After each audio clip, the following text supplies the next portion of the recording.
right, so you've outlined a pretty grave problem here as far as supplies go. $300 a barrel oil. How do you fix that? Well, first of all, I think we need to address as many supply fixes as we can to stabilize supply. I don't think we will ever basically be able to create any significant growth in supply. And we have to start addressing the intensity of how we use energy, and particularly transportation, since that's 70% of the oil barrel. And it was interesting being in China speaking on the need to end globalization as we need it today. That was sort of a popular topic. We need to liberate the workforce and let people work when they want and where they want and pay their productivity. So I see a bunch of very large changes coming, and if we make the changes right, we'll get through this fine. If we don't, it could really be a problem. Do you think we took the right first step in what President Bush proposed in his State of the Union?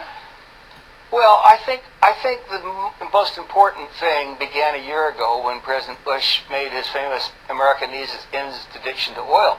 What we're grasping with now is some realistic targets of how to get that job done, and unfortunately, and I think President Bush, when I've heard him several times speaking on the media, has said these are very ambitious targets. I think they're probably almost unachievable targets, but I think that's the only thing we know how to do right now. And I think soon, as it becomes more and more evident that supply is stabilizing or headed down, then we're going to have to do some more drastic things of focusing on how we use oil. Such as? Well, as I say, liberate the workforce. That'll eliminate payback productivity. Will eliminate long-distance commuting almost entirely. Start making goods at home. We ship too many things too far.